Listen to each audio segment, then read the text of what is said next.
కానీ నేను భవిష్యత్తును నీవు దర్శించగలవు కదా? లేదు సఖీ, నేను ముందే చెప్పాను. మనిషి స్వభావాన్ని చూసి నేను వాని భవిష్యత్ చర్యలను గురించి ఊహించగలను. దుర్యోధన, నేను నిన్ను శపిస్తున్నాను.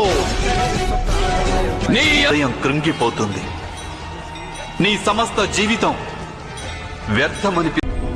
ఈ లోకంలో ఉన్న దుఃఖ కారణాలను గణించండి, స్పష్టంగా తెలిసి వస్తుంది. పురుషులతో పోల్చి చూస్తే స్త్రీలే అధిక దుఃఖాన్ని అనుభవిస్తున్నారు. ఎందుకు ఈ విధమైన సమాజాన్ని నిర్మించుకున్నాం మనం? ఇక్కడ మానవ జాతిలోని సగభాగం రెండవ సగభాగాన్ని నిరంతరం అణిచివేస్తూ ఉంటుంది.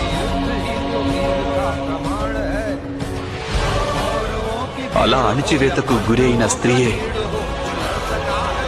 మనిషి యొక్క సమగ్ర భవిష్యత్తుకు జన్మనిస్తుందా? అంటే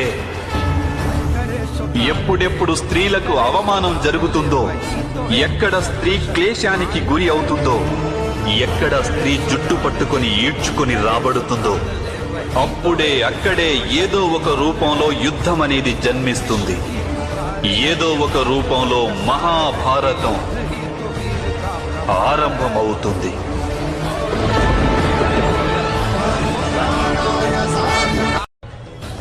సృష్టినే చూడండి. కొత్త వృక్షానికి జన్మనిచ్చే విత్తనాల చుట్టుపక్కల ఈశ్వరుడు పూల రేకులను సమకూర్చాడు. వాటిని రంగులతో సుగంధ భరితం చేశాడు. ఎక్కడైతే భవిష్యత్తు జన్మిస్తుందో అక్కడ కేవలం సౌందర్యం, కేవలం సౌఖ్యం, సంతోషం, గౌరవం ఉండడం అవసరం కాదంటారా? మానవ సమాజం స్త్రీలకు సదా సర్వదా క్లేశాన్ని, అన్యాయాన్ని, అవమానాన్ని మిగిల్చింది. మీరు మీ చుట్టుపక్కల దృష్టి సారించండి, సమస్త ఇతిహాసాన్ని తీసుకోండి. ఇదే మీకు కనిపిస్తుంది. పురుషులకున్న ఈర్ష్య, లాలస, అహంకారం, భయం, పురుషుల దుష్ట స్వభావం యొక్క పరిణామాన్ని స్త్రీలే అనుభవిస్తుంటారు. మంచి మిత్రుడనేవాడు తన హృదయంలోని భావాలను పంచుకుంటాడు.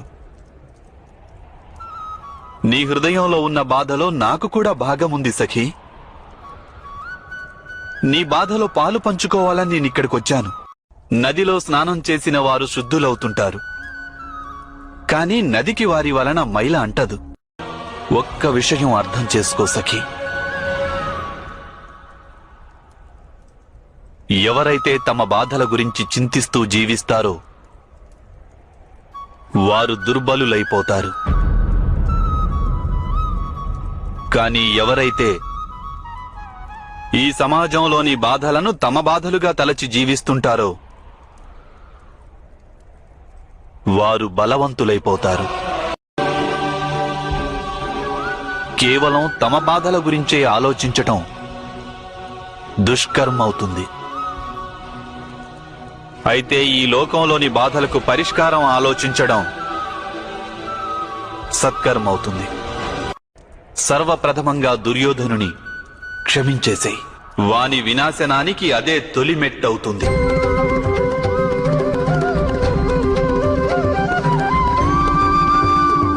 అటు పిమ్మట దుర్యోధనుని వంటి దుష్టులందరినీ నాశనం చేసి ఈ లోకాన్ని ప్రక్షాళనం చేసేందుకు ఉపాయం ఆలోచించు.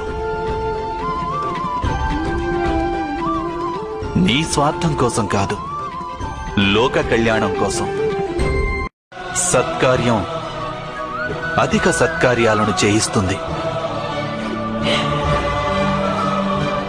దుష్కార్యం అధికాధికంగా దుష్కార్యాలను చేయిస్తుంది.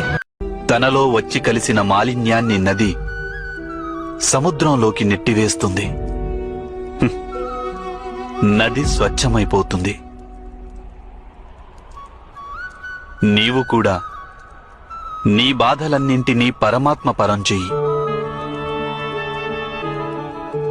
పరమాత్మ ఈ లోకంలోని సమస్త బాధలను తనలో విలీనం చేసుకునేందుకు సదా సంసిద్ధుడు. న్యాయము అలాగే రక్షణ, ఈ రెండింటినీ నెలకొల్పటం మీ ధర్మం బావగారు. ప్రతీకారం కోసం కాదు, పరమార్థం కోసం మీరు తప్పక యుద్ధం చేయాలి. ధర్మం పరాజితం ఎందుకవుతుంది సోదరా? అధర్మం ఎందుకు గెలుస్తూ ఉంటుంది? దేనినైనా పొందడం గెలుపు కాదు, అలాగే దేనినైనా కోల్పోవడం ఓటమి కాదు. ఇదంతా కేవలం కాలమహిమ సుభద్ర. పరివర్తన అన్నది కాల స్వభావము. ధనం దానం చేస్తే వచ్చే లాభం దానం చేసిన వారికి దక్కుతుంది, దానం పొందేవాడికి కాదు.